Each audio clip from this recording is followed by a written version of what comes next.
துதிக்கிறோம்.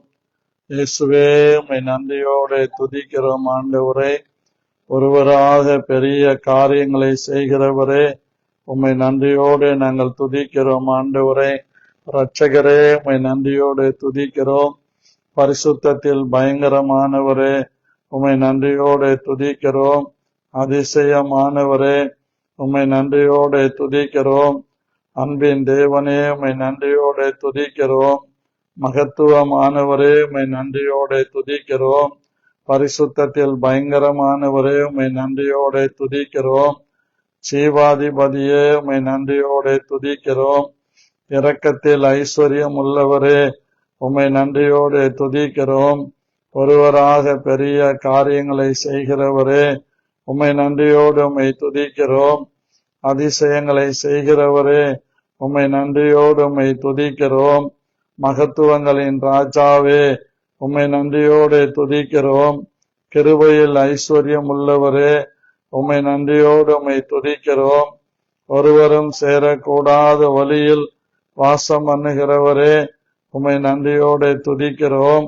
மகிமையானவரே, உம்மை நன்றியோடு துதிக்கிறோம். மகத்துவங்களின் தேவனே, உம்மை நன்றியோடு உம்மை துதிக்கிறோம். ஜீவாதிபதியே, உம்மை நன்றியோடு துதிக்கிறோம். ஒருவராய் பெரிய காரியங்களை செய்கிறவரே, உம்மை நன்றியோடு உம்மை துதிக்கிறோம். கிருபாசனபதியே, உம்மை நன்றியோடு துதிக்கிறோம். இரட்சகரானவரே, உம்மை நன்றியோடு துதிக்கிறோம். மீட்பரானவரே, உம்மை நன்றியோடு துதிக்கிறோம். இரக்கத்தில் ஐஸ்வர்யம் உள்ளவரே, உம்மை நன்றியோடு துதிக்கிறோம். மகா கிருபையும் தயவையும் எங்களுக்கு காண்பிக்கிறவரே, உம்மை நன்றியோடு துதிக்கிறோம். கிருபாசனபதியே, உம்மை நன்றியோடு துதிக்கிறோம்.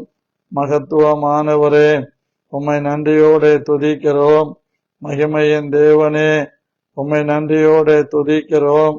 வல்லமை உள்ளவரே, உம்மை நன்றியோடு துதிக்கிறோம். ராஜரீகம் பண்ணுகிறவரே, உம்மை நன்றியோடு துதிக்கிறோம். ஆண்டவரே, நீர் ஒருவரே பெரிய தேவன், மகிமையானவைகளை செய்கிற தேவன், மகத்துவமானவைகளை நடப்பிக்கிற தேவன். உம்முடைய நாமத்தை துதிப்பதிலே, உம்முடைய நாமத்தை ஸ்தோத்திரிப்பதிலே நாங்கள் மிகுந்த மகிழ்ச்சி அடைந்து உம்மை நன்றியோடு நாங்கள் துதிக்கிறோம். ஆண்டவரே, உம்முடைய நாமம் உயர்ந்தது என்று நாங்கள் உம்மை துதிக்கிறோம். உம்முடைய நாமம் சிறந்தது என்று நாங்கள் உம்மை துதிக்கிறோம். உம்முடைய நாமம் மகிமையானது, அதற்காக உம்மை நன்றியோடு துதிக்கிறோம். மகத்துவமான உம்முடைய நாமத்தை நன்றியோடு துதிக்கிறோம்.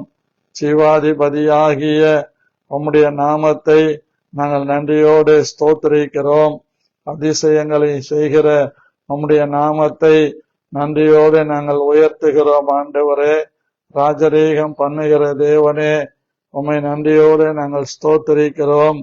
நீர் எங்களை எல்லா இடங்களிலேயும் தலை குனியாதபடிக்கு எங்கள் தலைகளை நிமிர்த்தி நடக்க பண்ணுகிற இந்த அனந்த பாக்கியத்திற்காக உம்மை நன்றியோடு துதிக்கிறோம். ஆண்டவரே, ஜீவிக்கிறவரே, உம்மை நன்றியோடு துதிக்கிறோம்.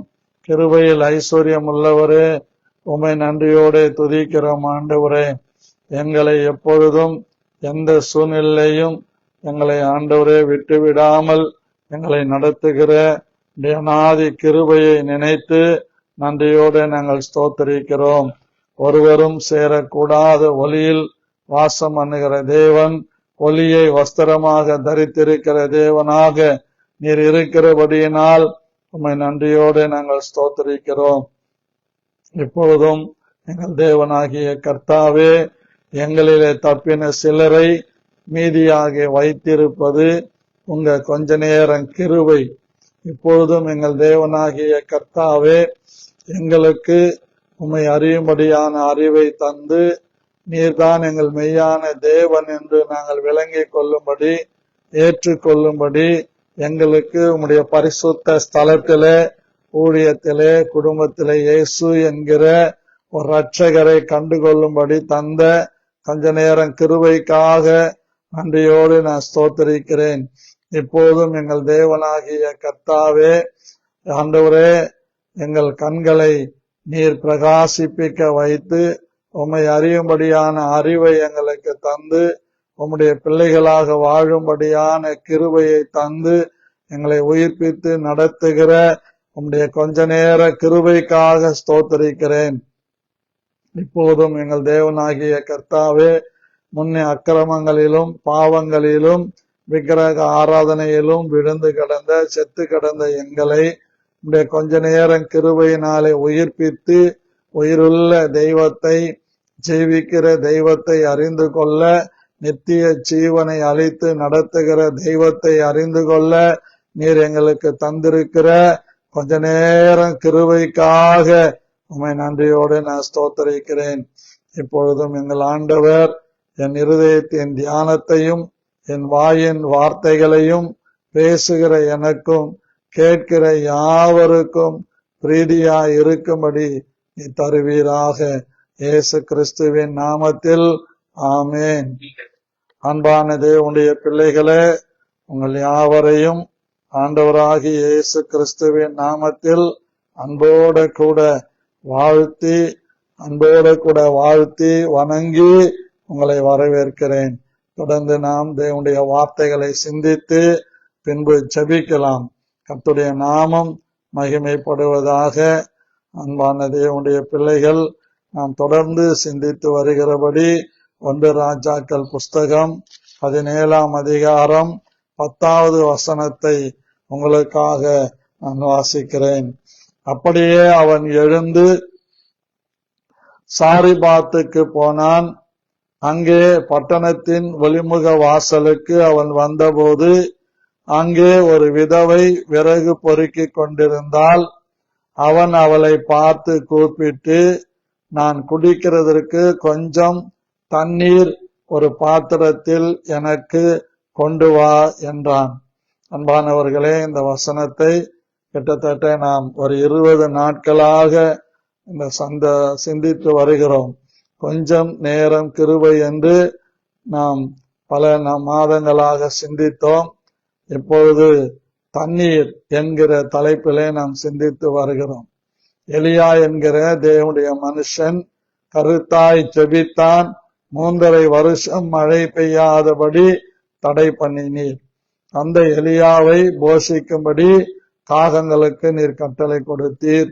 அதே போலவே அவன் குடிக்கிறதற்கு தண்ணீர் மொண்டு குடிப்பதற்கு கேரி ஆற்றங்கரையை தேவன் அவனுக்கு தந்து அங்கே அவனை வைத்தார். விடியற் காலத்திலே காகங்கள் இறைச்சியையும் அப்பத்தையும் கொண்டு வந்து கொடுத்தன. 2வது அந்த ஆற்று தண்ணீரை குடித்தான். இப்பொழுது ஆண்டவர் காகங்களை நிறுத்திவிட்டார். ஆற்று தண்ணீர் வற்றி போய்விட்டது. அவன் எழுந்து சாரிபாத்துக்கு போகும்படி கர்த்தராலே அறிவுறுத்தப்படுகிறான். அதே போலவே அவன் போகிறான். அந்த தேசத்திலே எத்தனையோ விதவைகள் இருந்தார்கள். ஆனால் இந்த சாரிபாத்து ஊரில் இருக்கிற அந்த கைம்பெண்ணை தேடி போகும்படியாக செய்கிறார். ஏனென்றால் அவர் அதுல நிறைய அற்புதங்களை செய்கிறார். இங்கே நாம் பார்க்கிறோம், அந்த தண்ணீர் என்கிற தலைப்பிலே நாம் சில நாட்களாக நாம் சிந்தித்து கொண்டிருக்கிறோம். இயேசு கிறிஸ்து யாக்கோபு தன்னுடைய பிள்ளைகளுக்கு கொடுத்த அந்த கிணற்றண்டையில போய் தாகத்துக்காக அவர் உட்காருகிற செய்தியை நாம் தொடர்ந்து கேட்டுக்கொண்டிருக்கிறோம். அங்கே ஒரு 6ஆம் மணி வேளை, அதாவது மதியம் உச்சி வெயில் நேரத்திலே இயேசு கிறிஸ்து தாகம் எடுத்தவராய் அங்கிருக்கிற துறவண்டியில போய் இருக்கிறதை பார்க்கிறோம். அங்கே அந்த வேளையிலே அந்த ஊர்ல இருந்த ஒரு சமாரியா நாட்டு பெண், அந்த சமாரியா பெண் தண்ணீர் மல்ல வருகிறார். அவளை பார்த்து தாகத்துக்கு தா என்று கேட்கிறார்.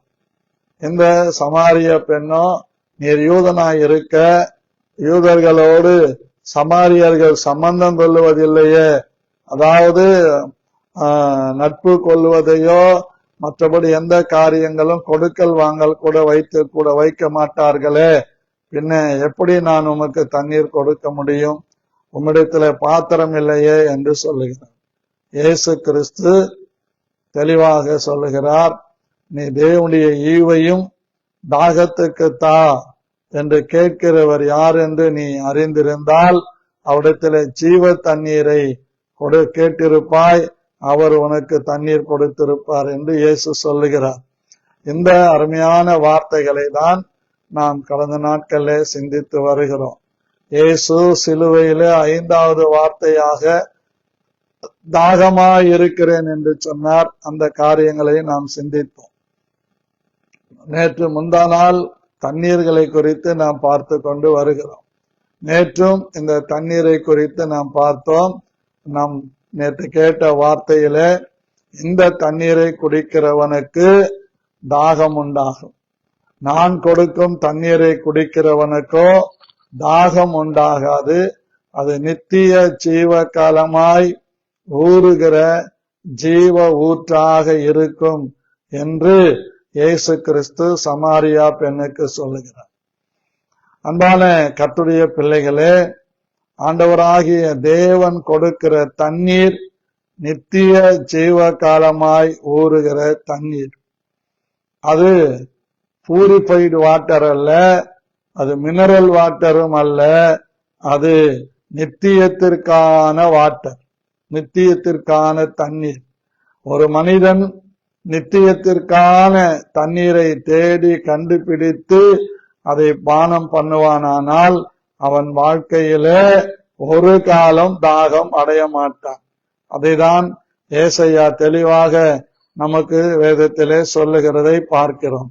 ஏசாயா 44ஆம் அதிகாரம் 3ஆம் வசனத்திலே இப்படியாக அவர் சொல்லுகிறதை நாம் பார்க்கிறோம். தாகம் உள்ளவன் மேல் தண்ணீர்களையும் வறண்ட நிலத்தின் மேல் ஆறுகளையும் ஊற்றுவேன், உன் சந்ததியின் மேல் என் ஆவியையும் உன் சந்தானத்தின் மேல் என் ஆசீர்வாதத்தையும் ஊற்றுவேன் என்று ஆண்டவர் வாக்கு பண்ணியிருக்கிறார். தாகம் உள்ளவன் மேல் தண்ணீரையும் வறண்ட நிலத்தின் மேல் ஆறுகளையும் ஊற்றுவேன், உன் சந்ததியின் மேல் என் ஆவியையும் உன் சந்தானத்தின் மேல் என் ஆசீர்வாதத்தையும் ஊற்றுவேன் என்று சொல்லுகிறார். அன்பானவர்களே, நம்முடைய ஆண்டவராகிய இயேசு கிறிஸ்து ஜீவ தண்ணீர் உள்ள நதிகளாக நமக்குள்ளே இருக்கிறார். யோவான் 7ஆம் அதிகாரத்திலே 37வது வசனத்தை நாம் வாசிக்கும் போது தெளிவாக எழுதப்பட்டிருக்கிறது. எடுத்தீங்கன்னா ஒருத்தர் வாசிங்க பார்க்கலாம். யோவான் 7ஆம் அதிகாரம் 37வது வசனம். பண்டிகையின் கடைசி நாட்களாகிய பிரதான நாளிலே, பண்டிகையின் கடைசி நாளாகிய பிரதான நாளா, நாட்களாகிய பிரதான நாளா, நாளாகிய கடைசி நாள், அப்படி படிக்கணும். பண்டிகையின் கடைசி நாளாகிய பிரதான நாளிலே இயேசு நின்று சத்தமிட்டு ஒருவன் தாகமாயிருந்தால் என்னிடத்தில் வந்து, ஒருவன் ஒருத்தி தாகமாயிருந்தால் என்னிடத்தில் வந்து பானம் பண்ண கடவன், வேத வாக்கியம் சொல்லுகிறபடி என்னிடத்தில் விசுவாசமாய் இருக்கிறவன் எவனோ அவன் உள்ளத்திலிருந்து ஜீவ தண்ணீர் உள்ள நதிகள் ஓடும் என்றார். அவன் உள்ளத்திலிருந்து ஜீவ தண்ணீர் உள்ள நதிகள் ஓடும் என்றார். அன்பான தேவனுடைய பிள்ளைகளே, ஜீவ தண்ணீருள்ள நதிகள் இயேசு கிறிஸ்துவை யார் விசுவாசிக்கிறார்களோ அவர்களுக்குள் இருந்து ஓடும் என்பது வசனம். ஆனால் ஏசாயா சொல்லுகிறார், தாகம் உள்ளவன் மேல் தண்ணீர்களையும் வறண்ட நிலத்தின் மேல் என் ஆறுகளையும் ஊற்றுவேன் சொல்லிட்டு அடுத்து சொல்றாரு, உன் சந்ததியின் மேல் என் ஆவியையும் உன் சந்தானத்தின் மேல் என் ஆசீர்வாதத்தையும் ஊற்றுவேன். தாகம் இன்றைக்கு அநேகருக்கு இல்லை. பல தாகங்கள் இருக்கிறது. நேத்தே நான் சொல்லிட்டேன். ஜாதியை குறித்த வைராக்கியம், மதத்தை குறித்த வைராக்கியம், நாங்க என்ன வர்ணம் தெரியுமா, நாங்க எப்படிப்பட்ட குடும்பம் தெரியுமா, இப்படி எல்லாம் சவடாலா பேசுகிறதெல்லாம் நம்ம ஏற்கனவே பார்த்திருக்கிறோம். ஆனா இன்னைக்கு ஆண்டவர் என்ன சொல்றாருன்னா, ஒரு தாகம் நமக்கு தேவை. அந்த ஒரு தாகம் இன்னைக்கு இல்லை. ஜபத்தின் மேல அநேகருக்கு தாகம் இல்லை. கர்த்தருடைய ஆலயத்தின் மேல தாகம் இல்லை. ஜப நேரங்களை குறித்த ஒரு தாகம் இல்லை. தென்கொரியாவில பால் யாங்கிசோ என்று சொல்லப்படுகிற ஒரு தேவனுடைய மனுஷன் சர்வசாதாரணமா தொடங்கின அந்த அழைப்பு தரிசனம் அந்த இடத்துல நிறைவேறும்படி அவர்கள் குழுக்களாக ஜபித்தார்களாம். அதை வாசித்த போது என் கண்கள் எல்லாம் கலங்கின. ஆனா இன்னைக்கு அந்த தாகம் நமக்கு வேணும், வாஞ்சை நமக்கு வேணும். நம்ம ஒன்று பேதுருல 2 பேதுருவா நான் சொல்றேன். அதுல 1 பேதுரு 2ஆம் அதிகாரத்துல 4வது வசனம் நினைக்கிறேன். அங்க சொல்றாரு, புதிதாய் பிறந்த குழந்தைகளை போல ஞான பாலின் மேல வாஞ்சையாயிருங்கள் என்று ஆண்டவராகிய இயேசு கிறிஸ்து சொல்றார். எடுத்து வாசிங்க. நீங்கள் வளரும்படி புதிதாய் பிறந்த குழந்தைகளைப் போல திருவசனமாகிய களங்கம் இல்லாத ஞான பாலின் மேல், திருவசனம் ஆகிய இன்னும் இல்லாத, ஆமாங்க, கலங்கம் கிடையாது, கலப்படம் கிடையாது. That is one of the original. அந்த கலங்கம் இல்லாத ஞான பாலின் மேலே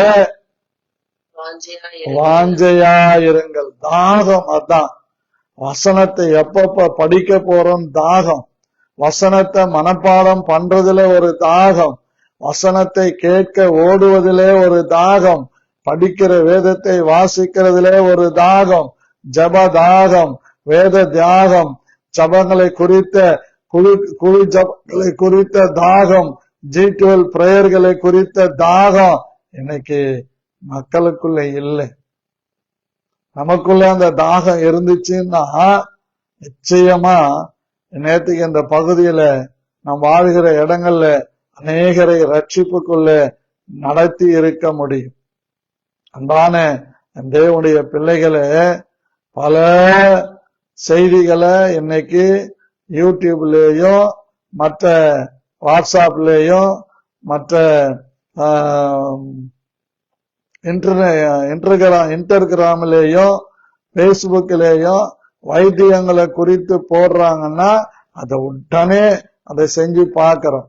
சிலர் சோம்பேறியா இல்லாதவங்க, சாப்பாடு திங்கிறதுல ரொம்ப வாஞ்சியா இருக்கிறவங்க, டிவியில ஒரு ஆடு போட்டாங்கன்னா, மொபைல்ல ஒரு முகநூல்ல ஒரு ஆடு போட்டாங்கன்னா உடனே எடுத்து அதை செஞ்சு தின்னுட்டு அதுக்கப்புறம் தான் மற்ற வேலையை பார்ப்பான். அதிலெல்லாம் நமக்கு எண்ணத்தை தின்போம், தாகம் இருக்கிறது. எண்ணத்தை குடிப்போம், தாகம் இருக்கிறது. எண்ணத்தை உடுத்துவோம், தாகம் இருக்கிறது.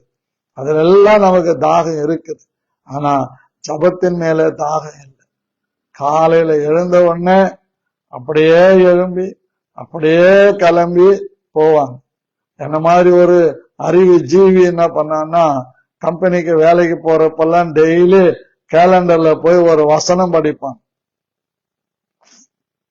ஒரு நாள் டைம் ஆயிடுச்சு, அதாவது சட்டு புட்டுன்னு கிளம்பி நேரா போய் கேலண்டரை திறந்தாங்க. அதுல அன்னைக்கு அந்த தேதியில ஒரு வசனம், யூதாஸ் 4 கொண்டு செத்தான். பலமுறை சொல்லி இருக்கிறேன், ஆனாலும் இப்போ உங்க ஞாபகத்துக்காக சொல்றேன். இதுன்னா அபசகனமா இருக்குது. மகளை கூப்பிட்டானா, மகள் ஓடி வந்தாள், என் பைபிள் எடுத்துக்கிட்டு வாமா, பைபிள் எடுத்துன்னு வந்த உடனே அந்த பைபிள்ல 2 ரிப்பன் இருக்கும். சிவப்பு கலர் ஒண்ணு, வெள்ளை கலர் ஒண்ணு. முதல்ல சிவப்பு கலர் ரிப்பனை போட்டு பைபிள்ல திறந்து பார்த்தானா, நீயும் அந்தபடியே செய் அப்படின்னு இருந்தார். மறுபடியும் என்னடா இது அவசகனமா இருக்குதுன்னு வெள்ளை ரிப்பன் போட்டு புதிய ஏற்பாட்டுல போட்டான். செய்கிறதை துரிதமாய் செய் அப்படின்னு படிச்சான். இதுவும் ரொம்ப அவசகனமா இருக்குது அப்படின்னு சொல்லி பொண்ணை கூப்பிட்டு இந்த பைபிளை நீ கை வச்சு திறன். பைபிளை கை வச்சு திறந்த உடனே தாமதம் செய்யாதே அப்படின்னு படிச்சான். இன்னைக்கு நம்ம வேத வாசிப்பெல்லாம் அப்படிதான் இருக்கு. எல்லா காரியங்களுக்கும் நம்ம செய்வோம். அதே மாதிரி பாருங்க, சிலர் வண்டி இருந்தா நான் சர்ச்சுக்கெல்லாம் வந்துருவோம் பாஸ்டர், வண்டி இல்லாதான் பாஸ்டர், நடந்து வர முடியல பாஸ்டர், ரொம்ப தூரமா இருக்குது பாஸ்டர். 1/2 கிலோமீட்டர் 1 கிலோமீட்டர்லாம் தூரம்னு நம்ம நினைக்கிறோம். ஆனா இன்னைக்கு டாக்டருக்கு பாருங்க, பிபி வந்துட்டா, சுகர் வந்துட்டா, ஒரு நாளைக்கு 3 கிலோமீட்டர் 4 கிலோமீட்டர் நடக்கணும். எங்க வீட்டுக்கு முன்னாடி புதிய சர்ச்சுக்கு முன்னாடி காலையில வந்து பாருங்க, இன்னத்துக்கே நடக்க ஆரம்பிச்சிடுறாங்க. அப்போ ஒரு வியாதி வந்துட்டா மரண பயம் உள்ள வந்துடுது. மரண பயம் உள்ள வந்துட்டா எப்படியாவது உயிர் வாழ வேணும்னு சொல்லி அதுல எல்லாம் தாகம் எடுத்து பனி பெய்தா மழை பெய்தா எல்லாம் விடுறது இல்லை, ஓடிக்கிட்டே நடந்துகிட்டே இருக்கிறோம். ஆனா கர்த்தருக்கு அடுத்த காரியத்துல நமக்கு எப்படிப்பட்ட தாகம் இருக்கிறது. மன மகிழ்ச்சி நல்ல ஔஷதங்க.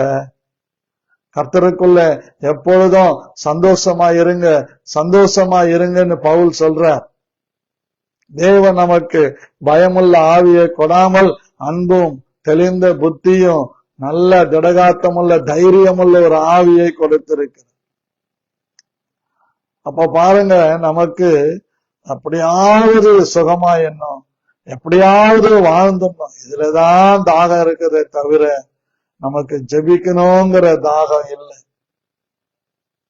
நீ சோதனைக்கு உட்படாதபடி 1 மணி நேரம் விழித்திருந்த, அப்ப விழித்திருக்குன்னா அந்த சரியான நேரம் காலை 4 மணில இருந்து 6 மணி வரைக்கும் விழித்திருக்கு. அந்த நேரத்தை கர்த்தருக்கு கொடுக்கணும். ஆண்கள் 5 மணி நேரம் தூங்கினா போதும், பெண்கள் 6 மணி நேரம் தூங்கினா போதும். ஆனா சில சகோதர சகோதரிகள் ராத்திரில மொபைல நோண்டிக்கிட்டு 12 மணிக்கு அந்த மொபைல் அப்படியே நெஞ்சு மேல வச்சு தூங்கிடுவாங்க. ஏன்னா ரொம்ப அறிவு ஜாஸ்தி ஆயிடுச்சு நம்ம ஆளுங்களுக்கு. அதுவும் விசுவாசிகளுக்குன்னா ரொம்ப துணிகரம், பயங்கரமான துணிகரம். எதை செஞ்சாலும் ஆண்டவர் மன்னிச்சிருவார், சொல்லினே தான் இருப்பார், மன்னிப்பேன் மன்னிப்பேன்.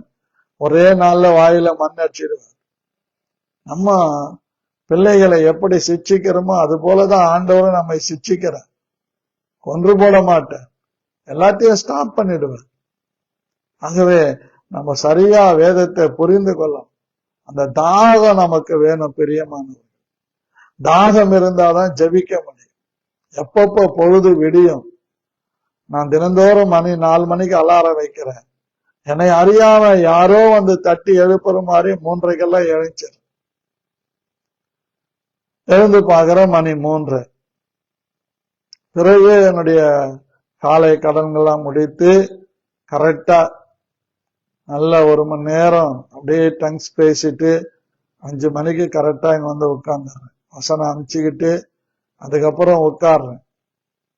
ஆனா உங்களுக்கு சின்ன வயசு, இந்த வாலிபத்துல ஒரு நாட்களை நீ விருதா வாக்கிட்டேன்னா, ஆனா நீ பயங்கரமான நாட்கள் வரும். அப்ப என்ன செய்வ, என்ன செய்வீங்க? ஆகவே என்னை கேட்டுக்கொண்டிருக்கிற என் அன்பு சகோதர சகோதரிகளே, ஒன்றை சிந்திக்கணும். தாகம், ஞான பாலின் மேல தாகம், வசனத்தின் மேல தாகம். டெய்லி காலையில வேதத்தை நான் புதிய ஏற்பாட்டை கேட்டு முடிச்சிட்டேன். இப்ப லேவியர் ஆகமத்துக்கு வந்திருக்கிறேன். வேதத்தை கேட்டுக்கிட்டு 1-2 வேலைகள் செஞ்சுக்கிட்டு அந்த கேட்கிறதுல எது என்ன தொடுதோ அதை உட்கார்ந்து எடுத்து பார்த்து சிந்தனை பண்ணி முடிஞ்சா எழுதி வைப்பேன், இல்லைன்னா அப்படியே மனசுல ஸ்டோர் பண்ணிக்குவேன். திடீர்னு ஒரு இடத்துக்கு போவேன், அங்க இருக்கிறவங்க சொல்லுவாங்க, பாஸ்டர் ஒரு 10 நிமிஷம் காட்ஸ் வேர்ட் ஷேர் பண்ணுங்கன்னுவாங்க. திடீர்னு ஆண்டவர் பேசுவார். முந்தா நேரத்தை இதை சிந்திச்சியே, போன மாசத்துல இதை சிந்திச்சியே, அதை பேசுன்னுவாரு. எடுத்து பேசுவேன். எல்லாருக்கும் பிரயோஜனமா இருக்கும். நம்ம தான் வாயை திறக்கிறது இல்லையே. வீண் வம்புக்கெல்லாம் வாய் திறக்கிறோம், ஜபத்துக்கு வாய் திறக்கிறது இல்லை. சர்ச்சில் கூட வந்து பாருங்க, வீடியோ எடுக்க போறேன், எல்லாரும் கைத்தட்டி நல்லா ஆர்ப்பரிச்சு ஆராதனை பண்ணுவாங்க. சில வயசானவங்க எல்லாம் கூட கைத்தட்டி பாடுவாங்க. அந்த வாலிபர்கள் அசைறது கிடையாது. 40 வயதுக்கு கீழே இருக்கிறவங்க கையும் தட்டுதில்லை, வாயும் திறக்கிறது இல்லை. எப்படிங்க தாகம் தீரும்? எப்படி ஆசீர்வாதம் வரும்? ஆனா எனக்கு ஆசீர்வாதம் மாத்திரம் தான் வேணும். அந்த ஆசி எடுத்துருங்க. அப்புறம் படிங்க வாதம். நிறைய பேருக்கு ஜப வாஞ்சை இல்லைன்னா வாதம் தான் வருது. வேதத்தின் மேல ஜப தாகம், வேதத்தின் மேல தாகம் இல்லைன்னா வாதம் தான் வருது. ஏன்னா தேவனுடைய வார்த்தைகளை விசுவாசிச்சதானே, தேவனுடைய வார்த்தைகளை படிச்சாதானே விசுவாசம் வரும். கேள்வினால விசுவாசம் வரும். சில பைபிள் படிப்பாங்க மௌனமாய். அப்படிதான் ஒரு நாள் ஒரு சிஸ்டர் பார்த்து கேட்டேன், என்ன படிச்சுங்கிறீங்க? பைபிள் படிச்சுங்க. அவங்க பைபிள் வச்சுன்னு தூங்கினுங்கிறாங்க. கேட்டா பைபிள் படிச்சுங்கிறேன். அதாவது சவுட்டிங் அண்ட் ஹியரிங். நம்ம சத்தமா பைபிள் படிக்கணும். படிக்கிற அந்த சத்தம் நம்ம காதுல கேட்கணும். இது யாருக்கும் டிஸ்டர்பன்ஸ் கிடையாது. அப்படி டிஸ்டர்பன்ஸ் அப்படின்னு நினைக்கிறாங்கன்னா அவங்க சரியில்லைன்னு அர்த்தம். கர்த்தருக்கு மகிமை உண்டா. இது மேல நமக்கு ஒரு தாகம் இருக்கு. இந்த சமாரியா ஸ்திரீயுடைய தாகம் என்ன? மத்தியானத்துல போனா, ஏன்னா பகல்ல காலையில போக மாட்டா, சாயங்காலம் போக மாட்டா. ஏன்னா அந்த ஊரெல்லாம் அவளுக்கு ஒரு கெட்ட பேர் வச்சிருக்கிறாங்க. அந்த அவருடைய வாழ்க்கை நடைமுறை சரியில்லை. அவளுக்கு 5 புருஷர்கள் இருந்தாங்க. இப்ப இருக்கிறவன் டெம்பரவரி. நம்ம எல்லாமே டெம்பரவரி. நம்ம இருக்கிற வீடு வாசல் எல்லாம் டெம்பரவரி. ஆனா எவர்லாஸ்டிங் பிளேஸ் ஒன்னு இருக்குது. எவர்லாஸ்டிங் ஹோம் ஒன்னு இருக்குது. ஆமா, எவர்லாஸ்டிங் பிளஸ்ஸிங் ஒன்னு இருக்குது. நித்திய ஆசீர்வாதம். அதுதான் இயேசு கிறிஸ்து சொல்லுகிறார். தேவன் தம்முடைய ஒரே பேரான குமாரனை விசுவாசிக்கிறவன் எவனோ அவன் நித்திய ஜீவன் அடையும்படிக்கு அவரை தந்தருளி இவ்வளவாய் உலகத்தில் அன்பு கூர்ந்தார். யோவான் 3:16. நம்ம என்னதான் இருந்தாலும் செவிட்டு விரியனை போல இருக்கும். பாம்புக்கு காது கேட்காது, ஆனா முன்னாடி இருக்கிற கண்ணு தெரியும். முன்னாடி இருக்கிறவன் அந்த மகுடியை எப்படியெல்லாம் ஆற்றானோ அப்படியெல்லாம் அது படம் எடுத்து ஆடும். காது கேட்காது. இன்னைக்கு நம்ம அப்படிதான் இருக்கிறோம். செவிட்டு விரியனை போலதான் இருக்கிறோம். சிலர் நல்லா சரிங்க பாஸ்டர், சரிங்க அங்கிள், ஓகே வந்துருவோம், ஆனா எங்கேயாவது சுத்தின்னு இருப்பான். ஜப நேரத்துக்கு தான் கடைக்கு போவாங்க. காலையில இருந்து ஆபீஸ்ல இருந்து வீட்டுக்கு வந்ததுல இருந்து, வேலையில இருந்து வந்ததுல இருந்து எங்கேயும் போக மாட்டாங்க. அப்படியே மொபைல் நோண்டிக்கிட்டு டிவிய பார்த்துக்கிட்டு இருப்பாங்க. 7 மணிக்கு மன்றாட்டு ஜபம்னு அப்பதான் மார்க்கெட்டுக்கு போவாங்க. எனக்கு வண்டி இருந்தா வந்துடுவோம் பாஸ்டர். நானும் பார்த்துட்டேங்க. வண்டி வாங்கி ஓட்டுறவங்க, அதாவது ஸ்கூட்டி வச்சிருக்கிறவங்க, டிசைனா இன்னைக்கு வண்டி வந்திருக்குது. டியூவா, டக்கா, இப்படி எல்லாம் பேருங்களை வச்சு நிறைய வண்டிங்க வந்துடுச்சு, வாங்கி வச்சிருக்கிறாங்க. ஆனா ஒரு நாளும் வண்டி வாங்கி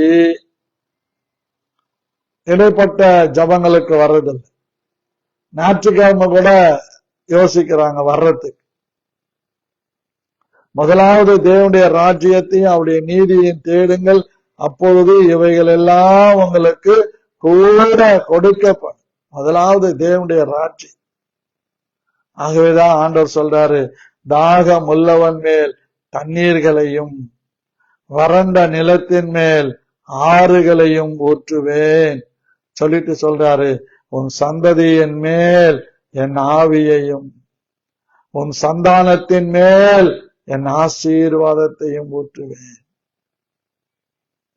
நம்ம குடும்பம், நம்ம பிள்ளைங்க நல்லா இருக்கணும்னா பெற்றோர்களுக்கு தாகம் இருக்கும். எந்த ஒரு பெண், எந்த ஒரு ஆண் தன் மனைவி எழுந்துக்கிறதுக்கு முன்னாலே முழங்கால் படியிடுகிறானோ அவனை கர்த்தர் உயர்ந்த அடைக்கலத்துல வைத்து அழகு பார்ப்பார். எந்த ஒரு பெண் தன் பிள்ளைகள் எழுந்து பார்க்கும் போது முழங்கால நிற்கிறாளோ அந்த பெண் தேவனுடைய நாமத்தின் மகிமைக்காக தன் உறவுகள் மத்தியில, தன்னுடைய சொந்தங்கள் மத்தியில, தன்னோடு பிறந்தவர்கள் மத்தியில, புகுந்த வீட்டில, மாமியார் மாமனாருக்கு முன்னாடி நல்ல நிலையில உயர்த்துவார். ஜெபிக்கிறவங்களை பார்த்தா எனக்கு ஒரு பயம் வரும் சிஸ்டர், பிரதர். ஜெபிக்கிறாங்கன்னு சொன்னா, ஜெபிக்கிறவங்கன்னா அவங்களுக்கு தனி மரியாதை கொடுப்பேன். அவங்க கிட்ட ரொம்ப பேசவே மாட்டேன். ஏன்னா ஜெபிக்கிறவங்கன்ற பயம் அதேதாங்க மற்றவங்களுக்கு வரும். நீங்க ஜெபிக்கிற சகோதரனா இருந்தீங்கன்னா உங்க மனைவி உங்களுக்கு பயப்படுவா, மரியாதை கொடுப்பா. நீங்க ஜெபிக்கிற சகோதரியா இருந்தீங்கன்னா உன் புருஷவனுக்கு மரியாதை கொடுப்பான், உன் பிள்ளைகள் மரியாதை கொடுப்பாங்க. நீங்க ஜெபிக்கிறவங்களா இருந்தீங்கன்னா போற இடத்துல எல்லாம் உங்களுக்கு அனுகூலமான கதவுகளை கர்த்தர் திறந்து கொடுப்பார். ஏன்னா உனக்கு கொஞ்சம் பலம் இருந்து ஜெபிக்கிறீங்க, கொஞ்சம் பலம் இருந்து வேதத்தை வாசிக்கிறீங்க. உங்களுக்கு முன்னால ஒரு திறந்த வாசல், ஓபன் கேட்ஸ் எப்பவும் இருக்கு. நான் சிலருக்கு சொல்லுவேன், என்கிட்ட பாஸ்டர் வேலை இல்லை, நான் சொல்லுவேன் உனக்கு 7 வாசல்களை கர்த்தர் திறந்து வச்சுட்டுதான் ஒரு வாசலை அடைப்பார். சில நேரங்களில் எனக்கும் சிலர் பயமுறுத்துவாங்க. சிலர் சொல்லுவாங்க, ஐயோ இந்த சகோதரன் இறந்துட்டானே, எப்படி மாதந்தோறும் ஒரு காணிக்கை கொடுப்பாரு. நான் சொல்லுவேன், கர்த்தர் கொடுக்காத எந்த ஆசீர்வாதத்தையும் நீங்களும் நானும் குட்டி கரணம் போட்டாலும் அது வராது. ஆமென். கர்த்தருக்கு மகிமை உண்டா. எப்படி குட்டி காரணம் போடு வராது. கம்பெனிக்கு போறதுக்கு முன்னால முழங்கால் படிட்டு உன் கம்பெனிக்காக ஜெபிக்கணும், உன் எஜமானுக்காக அதாவது உன்னுடைய ஓனருக்காக ஜெபிக்கணும். இப்பெல்லாம் எஜமான்லாம் யாருக்கும் புரியுது? எஜமான புருஷன் நினைச்சுக்கிறாங்க. எஜமானன்னா உங்க ஓனர், நீங்க குடியிருக்கிற ஹவுஸ் ஓனருக்காக நீங்க ஜெபிக்கணும். ஆனா எந்த இடத்துல பாருங்க, யார பாருங்க, குடியிருக்கிற வீட்டில ஹவுஸ் ஓனரை அப்படி வைவாங்க, அப்படி நிந்திப்பாங்க. அவங்க கேட்பாங்க, பதில் சொல்லணும். நேற்று தினத்துல கூட ஒரு சகோதரியோட பேசிக்கிட்டு இருந்தேன். வாடகை கொடுக்கறோம், சம்புல தண்ணி எடுக்கிறதுக்கு மாதமும் 500 ரூபாய் கொடுக்கறோம், மெயின்டெனன்ஸுக்கு ஒரு 500 ரூபாய் கொடுக்கறோம். அது எல்லாரும் கொடுக்கறாங்க, நாங்களும் கொடுத்துதான் ஆகணும். ஆனா இதுக்கு அவ்வளோ பேசுவாங்க. சில சகோதரமாருங்க பாருங்க, டெய்லி டாஸ்மார்க் 300 ரூபாய் செலவு பண்ணுவோம், ஆனா வீட்டுக்கு செலவு பண்ண மாட்டோம். அப்போ நல்லா நம்ம புரிஞ்சு கொள்ளணும் பிரியமானவர்களே, நமக்கு கொடுக்கிற நேரங்கள், கிடைக்கிற நேரங்கள் நாம் வீணாக்கி கொள்ளவே கூடாது. நேற்று தினத்துல கூட நான் இங்கிருந்து பாண்டிச்சேரிக்கு நம்ம ஜான் கிறிஸ்டோபர் பாஸ்டரோட கூட போனேன். நான் கார்ல ஏறி உட்கார்ந்தேன்னா கொஞ்ச நேரம் தான் மூச்சுன்னு இருப்பேன், மற்ற நேரம் தூங்கிடுவேன். அதுக்கப்புறம் எழுந்தேன்னா உலக அதாவது வேர்ல்டு நியூஸ் கேட்பேன், இந்தியா நியூஸ் கேட்பேன். பொதுவா நான் மேக்சிமம் 75% செய்திகளை கேட்பேன். ஸ்டான்லி அண்ணன் செய்தியை கேட்பேன், எம்எல் ஜபசிங் அவருடைய செய்தியை கேட்பேன், அகஸ்டின் ஜபகுமாருடைய செய்திகளை கேட்பேன். இந்த குத்தாட்டம் போடுற பாட்டுங்கள்லாம் ரொம்ப கேட்க மாட்டேன். ஆமா, கண்டமணிக்கு சினிமா நடிகைகளுக்கும் நடிகர்களுக்கும் சமமா இன்னைக்கு ஊழியக்காரங்க ஆட ஆரம்பிச்சிட்டாங்க. எப்படி அவங்க ஜிகினா சட்டங்களை போட்டு ஆடுறாங்களோ அதே போலவே இன்னைக்கு நிறைய பேரு ஜிகினா சட்டைங்கள்லாம் போட்டு கலர்ஃபுல்லா சட்டைங்களை போட்டு ஆடுவாங்க. ஏன்னா அப்படி ஆனா என்ன வரும்னு தெரியல. ஒருத்தர் என்னென்னவோ பல்ட்டி அடிச்சு முடிச்சு ஜெயிலுக்கெல்லாம் போய் வந்து இப்ப சென்னையில ஒரு ஹோட்டல் எடுத்து கூட்டம் நடத்துறாங்க. அங்கேயும் ஜனங்க போறாங்க. வஞ்சிக்கப்படுறவன் எங்க போனாலும் வஞ்சிக்கப்பட்டுக்கிட்டு தான் இருக்கிறான். ஆனா வாஞ்சை இல்லாம வஞ்சிக்கப்படுறானே, அதுதானே ரொம்ப வருத்தம். நீங்களும் வாஞ்சையே இல்லாம தான் வஞ்சிக்கப்படுறீங்க, அதுதான் ரொம்ப வருத்தம். கர்த்தருடைய பிள்ளைங்களுக்கு வேதத்தின் மேல வாஞ்சை இருக்கணும். பைபிள் படிச்சாதானே உங்களுக்கு தெரியும், வகையறுக்க முடியும். நன்மை தீமை என்னது என்று வகையறுக்க முடியும். பைபிளையே படிக்கிறது இல்லை. ஒரு சிலர்லாம் பாத்தீங்கன்னா பாட்டு பாட்டு பாட்டு பாட்டுன்னு போவாங்க, எங்கேயாவது விழுந்துருவாங்க. நிறைய பாடகர்கள் அப்படி ஆயிட்டாங்க. ஏன்னா அவங்க சபையை டிபெண்ட் பண்ணி இருக்கிறது இல்லை, உபதேசத்தை டிபெண்ட் பண்ணி இருக்கிறது இல்லை, அது மேல அவங்களுக்கு தாகம் இல்லை. அப்போஸ்தலர் உபதேசத்திலும் அந்யோன்யத்திலும் அப்பம் பிற்குதலும் பங்கு கொள்றது இல்லை. இப்படி உலகம் போய்கொண்டு இருக்கிறது. இயேசு கிறிஸ்து விசுவாசிக்கிறவன் உள்ளத்திலிருந்து ஜீவ தண்ணீர் உள்ள நதிகள் புறப்பட்டு போடும். இயேசு கிறிஸ்து ஏசாயா 55 அதிகாரம் 1 வசனத்தில 2வது வசனத்தில தெளிவா சொல்ற. எடுத்தவங்க எடுத்தீங்கன்னா வாசிங்க. ஓ தாகமாய் இருக்கிறவர்களே, ஓ தாகமாய் இருக்கிறவர்களே, நீங்கள் எல்லாரும் தண்ணீர்கள் அண்டைக்கு வாருங்கள். நீங்கள் எல்லாரும் தண்ணீர்கள் அண்டைக்கு வாருங்கள்.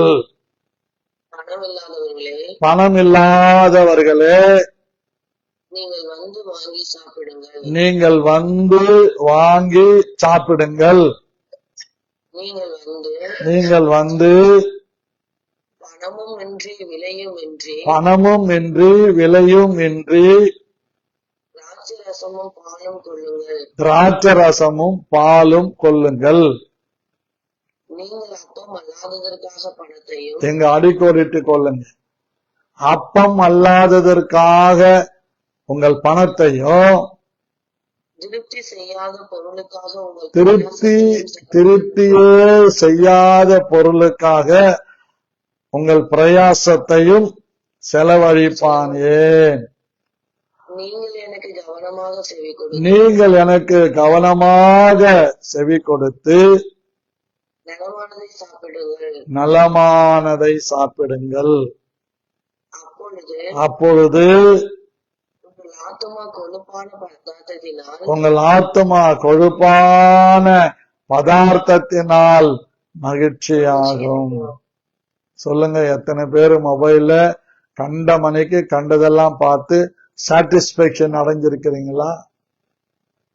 திருப்தி அடைந்தவன் தேன் கூட்டையும் மிதிப்பான் நீதிமொழிகளை சொல்ற. இன்னைக்கு நமக்கு எதுலங்க திருப்தி இருக்குது? உட்கார்ந்து வீண் வார்த்தைகளை பேசுகிற அந்த தாகம் உட்கார்ந்து தேவனோடு பேசுகிறதற்கு இல்லை. மொபைல்ல உட்கார்ந்து கண்ட மணிக்கு கண்டவைகளை பார்க்கிற, கண்ட ரீல்ஸுகளை பார்க்கிற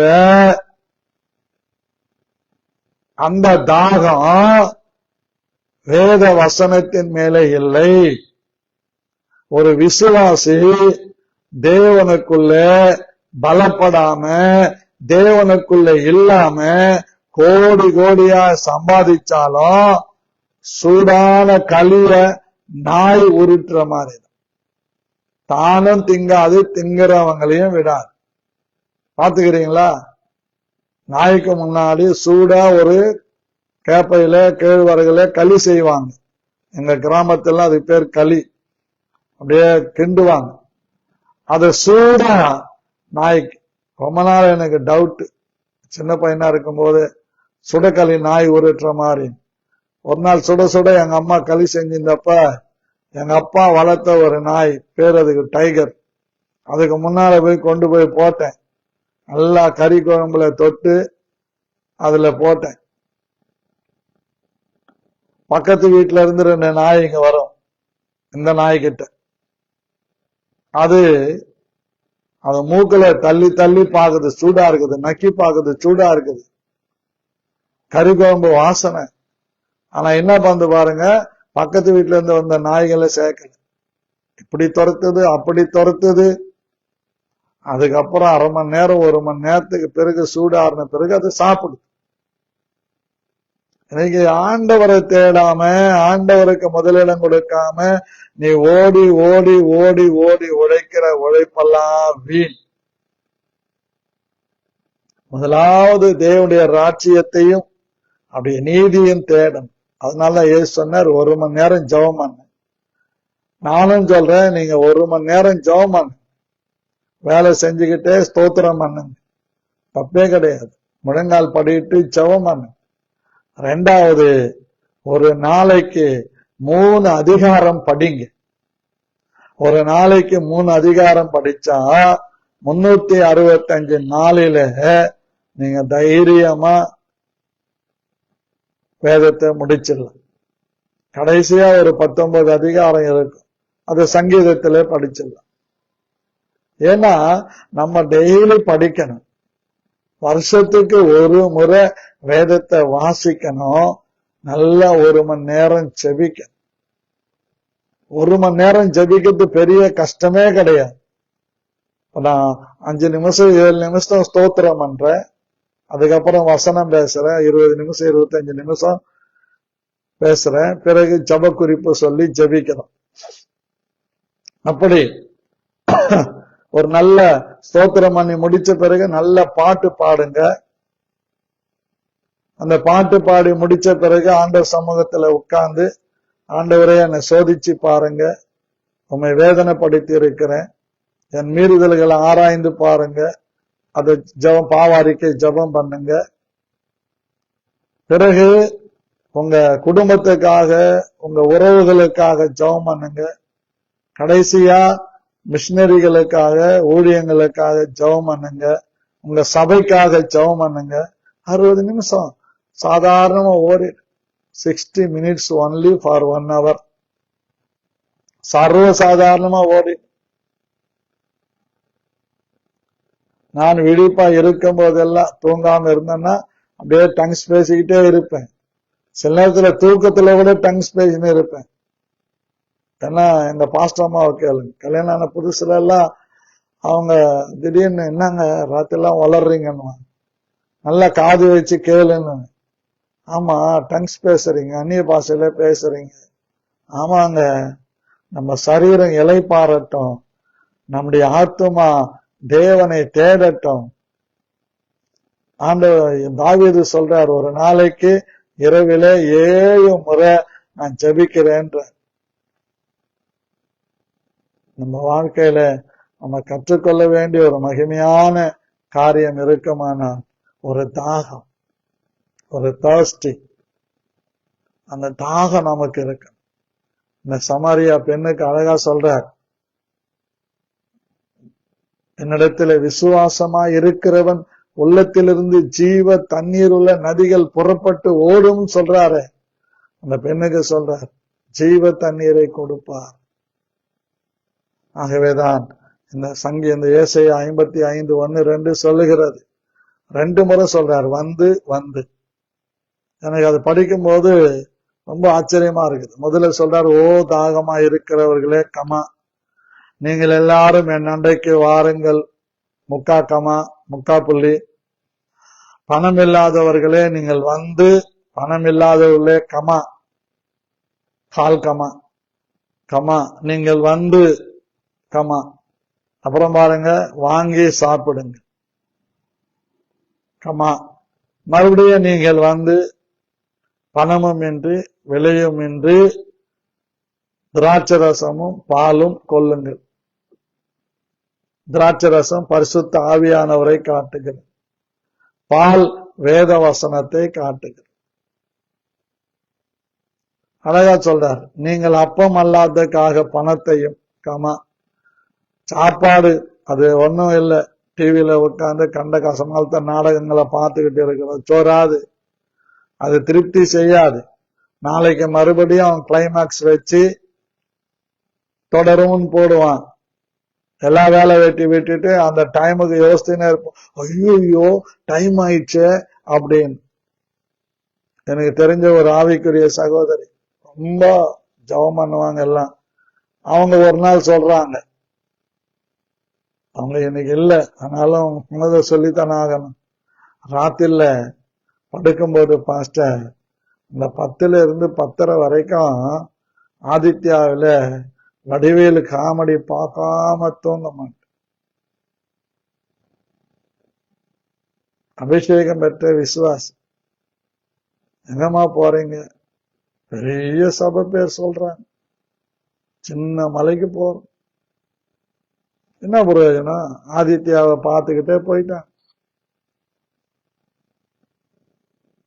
ஒரு சட்டி சோறு செஞ்சுட்டு கொஞ்சோண்டு நஞ்சு அதுல போட்டீங்கன்னா நீங்களும் சாவீங்க, திங்குறவங்களும் சாவாங்க. அந்த மாதிரிதான் இதெல்லாம். அழகா சொல்ற, திருப்தி செய்யாத பொருளுக்காக உங்கள் பிரயாசத்தையும் செலவழிப்பானேன். பணத்தை இல்ல, திருப்தி செய்யாத ரீல்ஸுகளுக்காக உங்க நேரத்தை ஏன் செலவழிக்கிறீங்க? திருப்தி செய்யாத நாடகங்களுக்காக உங்க நேரத்தை ஏன் செலவழிக்கிறீங்க? திருப்தி செய்யாத காரியங்களுக்காக உங்க நேரத்தை ஏன் வீணாக்குறீங்க? எனக்கு தைரியமா நான் சொல்லுவேன், 2.5 மணி நேரம் உட்கார்ந்து ஒரு சினிமா பார்த்தா கூட நம்ம அதை மறந்துடுவோம். ஆனா அந்த சீரியல் இருக்குது பாருங்க, ஒவ்வொரு ஃபேமிலியையும் சீர்கேட வைக்கிறது சீரியல் தான். ஒவ்வொரு மனுஷனையும் சீர்கேட ஆக்குறதும் சீரியல் தான். கற்பழிப்பு, இன்னொருத்த மனைவியை கூட்டின்னு ஓடுறது, ஒரு பொண்ணை கூட்டின்னு ஓடுறது, இப்படி எல்லாம் தான் காட்டுறான். குத்துறது, கொலை செய்யறது. இப்போ லேட்டஸ்டா ஒரு நாள் ஒரு பிரதர் பேசும்போது சொல்றார், பாஸ்டர் முன்ன மாதிரி சினிமால எப்படி எம்ஜிஆரும் அசோகரும் சண்டை போடுறாங்களோ, நம்பியார் சண்டை போடுறாங்களோ, அதே மாதிரி டிவியில இன்னைக்கு சின்ன திரையில கூட சண்டை போடுறாங்க, யுத்தம் பண்றாங்க, ஃபைட்டிங் எல்லாம் வச்சுக்கிறாங்க. பாஸ்டர் மக்களை எப்படியெல்லாம் கவரி நாசமாக்க முடியுமோ அத்தனையும் அவங்க பிறகு ஸ்தோத்திரம். சொற்பொழிவாளர் சுகி சிவம் சொல்ற, இன்னைக்கு நாடே நாசமா போறது சின்ன திரையில நாடகங்களை பார்த்து. அவர் ஒரு சொற்பொழிவாளர், எல்லா மதத்தையும் பத்தியும் பேசுவார். அவங்களுக்கே தெரியுது, ஆனா நமக்கு தான் தெரிய மாட்டேன். நம்ம கேட்டா சொல்லுவோம், நான் ஜீவனுள்ள தேவனை ஆராதிக்கிறேன், சபையில கர்த்தருக்கு ஸ்தோத்திரம் உண்டாவதாக, என்னையும் ஒரு சிறிய சாட்சியாய் வைத்திருப்பதற்காக நன்றி செலுத்துகிறேன். என்னங்க அப்படி ஏறினேன், டிக்கெட் வாங்கினேன், பஸ்ல பார்த்தார், கண்டக்டர் என்ன பார்த்தார், நான் கண்டக்டரை பார்த்தேன், பக்கத்துல இருக்கிறவங்க எல்லாத்தையும் கவனிச்சுன்னு இருந்தாங்க. அவர் சில்லறை இல்லைன்ட்டார். அதுக்காக எனக்கு அவருக்கும் சண்டை வந்து, போகும்போதே அவர் 10 ரூபாய் ஒரு 100 ரூபாய்க்கு சில்லறை வாங்கி போட்டுப்போ. இப்படி நேரங்கள் எல்லாம் செலவழிக்கிறோம் திருப்தி செய்யாத வேலைக்காக. திருப்தி செய்யக்கூடிய ஜபத்துக்கு நேரத்தை செலவு பண்றது, திருப்தி செய்யக்கூடிய வேத வசனத்திற்கு நம்ம செலவு பண்றது. நம்ம தாகத்தை தீர்க்க ஆண்டவர் வல்லமை உள்ளவராய் இருக்கிறார். இந்த சமாரியா பெண்ணுடைய தாகத்தை ஆண்டவர் தீர்த்தார். ஒரு கிராமத்தையே ஆண்டவருக்குள்ள கொண்டு வந்து, கொஞ்சம் யோசித்து பாருங்க, நீங்க எத்தனை பேர் ஆண்டவருக்குள்ள கொண்டு வந்திருக்கிறீங்க, எத்தனை பேர் ரட்சிப்புக்குள்ள நடத்தி இருக்கிறீங்க. ஒரு ஆத்துமா கூட நீங்க ஆயத்தம் பண்ணாம செத்தா, சத்தியமா சொல்ற நரகம் தான். ஏன்னா உங்க ஆத்துமாவை நீங்க ஜாக்கிரதையா காத்து கொண்டிருந்தா, காத்துக்கணும்னு நினைச்சா அடுத்த ஆத்துமாவுக்கு சாட்சி சொல்லுங்க. அடுத்த ஆத்துமாவுக்கு சாட்சி சொல்லும். நாள் சனிக்கிழமை வெளில நிக்கிறேன், அந்த வழியா ஒருத்தர் வந்த, பாஸ்டர் நான் கூட கிறிஸ்டின் தான் பாஸ்டர், பெந்தோகஸ்த சபைக்கு போறேன் பாஸ்டர், டே ஃபுல்லா ட்ரிங்க்ல இருக்கிறேன். வசனம் ரொம்ப அழகா சொல்ற, ஆனா தண்ணியில இருக்கிற பேய் கூட வசனம் பேசும். ஆனா நம்ம எப்படி இருக்கிறோம்? நம்முடைய தாகம் யார் மேல? நம்முடைய தாகம் எதன் மேல? உங்கள் பொக்கிஷம் எங்கே இருக்கிறதோ அங்கே உங்கள் இருதயம் இருக்கு. கவலையை விடுங்க, வேதனையை விடுங்க. வேதனையோ எலும்புரிக்கு, அதை வெளியேற்றுங்க. கர்த்தர் மேல பாரத்தை வைங்க, அவர் உங்களை ஆதரிப்பார். ஒரு நாளும் நம்மை தள்ளாட விட்டார். இதுல பழகி வந்தாதாங்க. உங்க தரித்திரம் மாறணுமா? எழுதி வச்சுக்கங்க. 30 நாள் 1 மணி நேரம் ஜெபம் பண்ணி டெய்லி 3 அதிகாரம் 30 நாள் 30 days ஒன்லி செய்யுங்க. 31வது நாள் உங்க வாழ்க்கையில தடைகள் நீங்க ஆசீர்வாதம் வர்றதை பார்ப்பீங்க. 40 நாள் ஒருவேளை உணவு வெறுத்து ஆண்டவர் சமூகத்துல டைம் கிடைக்கும் போதெல்லாம் உட்காருங்க. கர்த்தர் தடைகள் எல்லாம் உடைப்பார். 21 நாள், இப்படி 7 நாள், 5 நாள், நான் கிட்டத்தட்ட 11 நாள் வரைக்கும் தண்ணி குடிக்காம சாப்பிடாம இருந்திருக்கிறேன். 12வது நாள் தண்ணி குடிச்சு இருக்கும்போது யூரின்ல பிளட் வந்து டாக்டர் கிட்ட போய் கேட்டா தண்ணி குடிக்கலன்னா கிட்னில இருக்கிற ரத்த கட்டிகள் அப்படி ஆகும்னு சொன்னேன். நல்லா தண்ணி குடிச்சிட்டு உபவாசம் போடுங்க. 1 நாள் இருக்கலாம், 2 நாள் இருக்கலாம், 3 நாள் இருக்கலாம். அப்படி நல்ல வாரத்துல 1 நாள் ஒருவேளை உணவை மறந்து, ஆமா புருஷன்கிட்ட சண்டை போட்டுனா 2 நாள் சாப்பிடாம இருக்கிறோம்ல. ஆனா புருஷமாரு இருக்க மாட்டாங்க, அவங்க எப்படியாவது திட்டு வாக்குல சாப்பிட்டு வந்துருவாங்க. நம்ம தாகம் செபிக்கணும், ஜெபம் பண்ணுவோம். நீர் ஆசீர்வதித்தால் வழியே உம்மை விட மாட்டேன் யாக்கோபு சொன்ன மாதிரி பிடிவாதமா ஜெபம் பண்ணுவோம். நம்மை ஆசீர்வதிக்கதான் ஆண்டவர் எல்லாத்தையும் சிலுவையில செய்து முடித்தார். இஸ்ரவேலை ஆசீர்வதிப்பதே எனக்கு பிரியம் என்று சொன்னார். ஆகவே என்னை கேட்டுக்கொண்டிருக்கிற என் அன்பான தேவனுடைய பிள்ளைகளை செபிப்போம், ஜெயம் எடுப்போம், தாகம் தீர்க்கப்படுவோம். கர்த்தர் இந்த வார்த்தைகளாலே உங்களை ஆசீர்வதிப்பார். ஆமென்.